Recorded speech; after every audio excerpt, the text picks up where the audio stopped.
بسم اللہ الرحمن الرحیم۔ شروع اللہ کے نام سے جو بڑا مہربان نہایت رحم کرنے والا ہے۔ السلام علیکم۔ قبر سے سیدھی جہنم میں جانے والی عورتوں کے 6 گناہ کون سے ہیں؟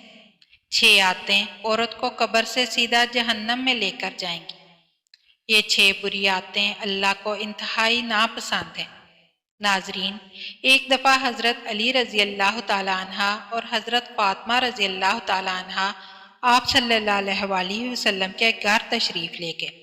حضرت علی رضی اللہ تعالیٰ عنہ فرماتے ہیں کہ جب ہم حضور نبی کریم صلی اللہ علیہ وآلہ وسلم کی خدمت میں حاضر ہوئے تو دیکھا کہ نبی کریم صلی اللہ علیہ وآلہ وسلم رو رہے ہیں اور آپ صلی اللہ علیہ وآلہ وسلم پر گریہ طاری ہے۔ جب میں نے آپ صلی اللہ علیہ وآلہ وسلم کی یہ حالت دیکھی تو عرض کیا، یا رسول اللہ صلی اللہ علیہ وآلہ وسلم، میرے ماں باپ آپ پر قربان ہوں، آپ کو کس چیز نے رلایا ہے؟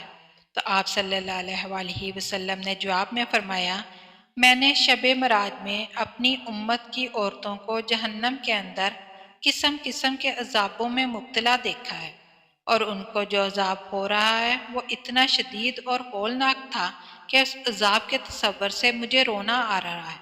پھر حضور پاک صلی اللہ علیہ وآلہ وسلم نے اس کی وضاحت فرمائی کہ میں نے جہنم کے اندر عورتوں کو کس کس طرح کے عذاب میں مبتلا دیکھا۔ چنانچہ آپ صلی اللہ علیہ وآلہ وسلم نے فرمایا، میں نے ایک عورت کو دیکھا، وہ اپنے بالوں کے ذریعے جہنم میں لٹکی ہوئی ہے اور اس کا دماغ ہنڈیا کی طرح پک رہا ہے۔ ناظرین اکرام، ایک تو خود جہنم کے اندر ہونا بذات خود کتنا ہولناک عذاب ہے، اور پھر بالوں کے بال لٹکنا یہ انتہائی تکلیف دہ عذاب ہے۔ اس کے بعد پھر دماغ کا پکنا یہ تیسری سزا ہے۔ آپ صلی اللہ علیہ وآلہ وسلم نے فرمایا، میں نے دوسری عورت کو جہنم میں اس طرح دیکھا کہ وہ زبان کے بل لٹکی ہوئی ہے۔ تیسری عورت کو میں نے دیکھا، اس کے دونوں پاؤں سینے سے بندھے ہوئے ہیں اور اس کے دونوں ہاتھ پیشانی کے ساتھ بندھے ہوئے تھے۔ چوتھی عورت کو میں نے اس طرح دیکھا کہ وہ چھاتیوں کے بال جہنم میں لٹکی ہوئی ہے۔ پھر پانچویں عورت کو میں نے اس حالت میں دیکھا کہ اس کا چہرہ خنزیر کے چہرے کی طرح اور اس کا باقی جسم گدھے کی طرح ہے، مگر حقیقت میں عورت ہے، اور سانپ اور بچھو اس کو لپٹے ہوئے ہیں۔ پھر آپ صلی اللہ علیہ وآلہ وسلم نے فرمایا کہ چھٹی عورت کو میں نے اس حالت میں دیکھا کہ وہ کتے کی شکل میں ہے اور اس کے منہ کے راستے جہنم کی آگ داخل ہو رہی ہے اور پکانے کے راستے سے آگ باہر نکل رہی ہے، اور عذاب دینے والے فرشتے جہنم کے گز سے اس کو مار رہے ہیں۔ اس کے بعد حضرت سیدہ فاطمہ رضی اللہ تعالیٰ عنہ نے عرض کیا کہ ابا جان، ان عورتوں پر یہ عذاب ان کے کون سے اعمال کی وجہ سے ہو رہا تھا؟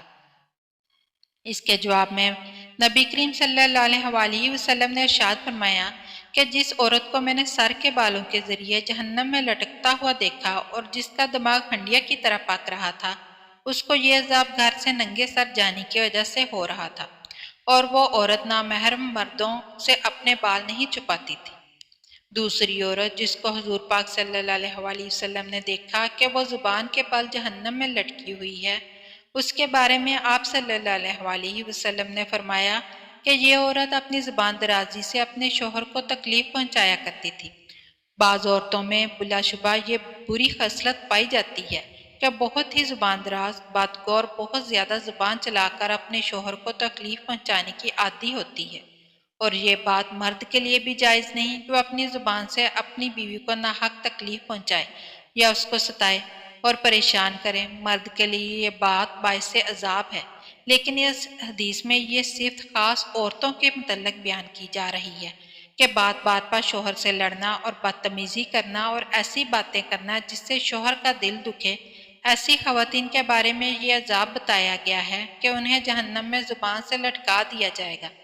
تیسری عورت کو جس کو حضور پاک صلی اللہ علیہ وآلہ وسلم نے دیکھا، وہ اپنی چھاتیوں کے بل لٹکی ہوئی ہے، اس کے بارے میں آپ صلی اللہ علیہ وآلہ وسلم نے فرمایا، یہ وہ عورت ہے جو شادی شدہ ہونے کے باوجود دوسرے مردوں سے ناجائز تعلقات رکھتی تھی۔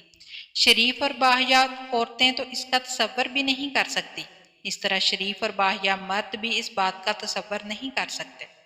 چوتھی عورت جس کو حضور پاک صلی اللہ علیہ وآلہ وسلم نے اس حالت میں دیکھا، اس کے دونوں پاؤں سینے سے بندھے ہوئے ہیں، اس کے بارے میں نبی پاک صلی اللہ علیہ وآلہ وسلم نے فرمایا، یہ وہ عورت ہے جو دنیا میں جنابت اور حیض سے پاک صاف رہنے کا اہتمام نہیں کرتی تھی اور نماز کے ساتھ بڑی لاپرواہی کرتی تھی، بلکہ مذاق کا معاملہ کرتی تھی۔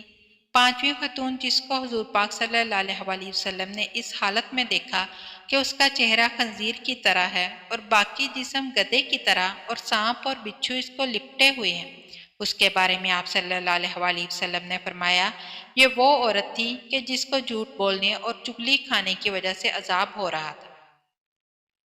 ناظرین اکرام، یہ گناہ صرف عورتوں کے ساتھ خاص نہیں، بلکہ اگر مردوں کے اندر بھی یہ گناہ فروغ پا جائیں تو ان کی بھی پکڑ ہوگی، ان پر بھی عذاب ہوگا۔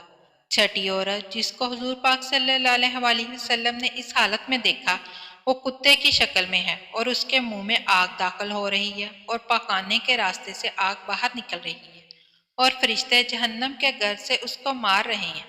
اس کے بارے میں آپ صلی اللہ علیہ وسلم نے فرمایا، اس عورت کو یہ عذاب دو گناہوں کی وجہ سے ہو رہا تھا، ایک حسد کی وجہ سے، دوسرا احسان جتانے کی وجہ سے۔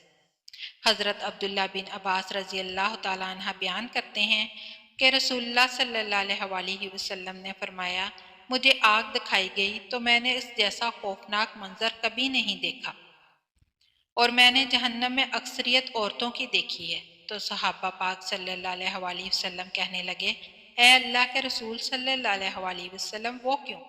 نبی کریم صلی اللہ علیہ وسلم نے فرمایا، اپنے کفر کی وجہ سے۔ آپ صلی اللہ علیہ وسلم سے یہ پوچھا گیا، وہ اللہ تعالیٰ کے ساتھ کفر کرتی ہیں؟ تو نبی کریم صلی اللہ علیہ وسلم نے فرمایا کہ وہ خاوند کی ناشکری کرتی ہے۔ اگر آپ ان میں سے کسی کے ساتھ زندگی بھر احسان کرتے رہو تو پھر وہ آپ سے کوئی چیز دیکھ لے تو یہ کہتی ہے کہ میں نے ساری زندگی تم سے کوئی خیر نہیں دیکھی۔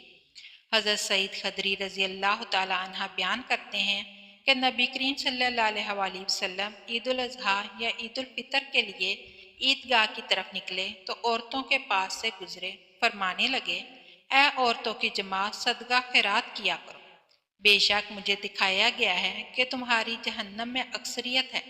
وہ کہنے لگی، اللہ کے رسول صلی اللہ علیہ وسلم، وہ کیوں؟ نبی کریم صلی اللہ علیہ وسلم نے فرمایا، تم گالی گلوچ بہت زیادہ کرتی ہو اور خاوند کی نافرمانی کرتی ہو، دین اور عقل میں ناقص تم سے زیادہ کوئی نہیں۔ وہ کہنے لگی، اے اللہ کے رسول صلی اللہ علیہ وسلم، تو ہمارا دین اور ہماری عقل میں نقص کیا ہے؟ نبی کریم صلی اللہ علیہ وسلم نے فرمایا کہ عورت کی گواہی نصف مرد کے برابر نہیں۔ وہ کہنے لگی، کیوں نہیں؟ نبی کریم صلی اللہ علیہ وسلم نے فرمایا، تو یہ اس کی عقل کا نقصان ہے۔ کیا جب کسی کو حیض آئے تو وہ نماز اور روزہ نہیں چھوڑتی؟ تو وہ کہنے لگی، کیوں نہیں؟ نبی کریم صلی اللہ علیہ وسلم نے فرمایا، یہ اس کے دین کا نقصان ہے۔ تمام خواتین کو ہماری یہ نصیحت ہے کہ وہ اسلام کے شعار اور فرائض پر عمل کریں اور خاص کر نماز پڑھیں اور ان اشیاء سے دور رہیں جو کہ اللہ تعالیٰ نے حرام کی ہے، خاص کر اس شرک سے جو کہ عورتوں کے اندر مختلف صورتوں میں پھیلا ہوا ہے، مثلاً اللہ تعالیٰ کے علاوہ دوسروں سے حاجات پوری کروانا، جادوگروں اور نجومیوں کے پاس جانا۔ ہم اللہ تعالیٰ سے دعا گو ہیں کہ وہ ہمیں اور ہمارے سب بہن بھائیوں کو آگ سے دور کرے اور ایسے قول و عمل کرنے کی توفیق دے جو اللہ تعالیٰ کی پسندیدہ ہو۔ آمین یا رب العالمین۔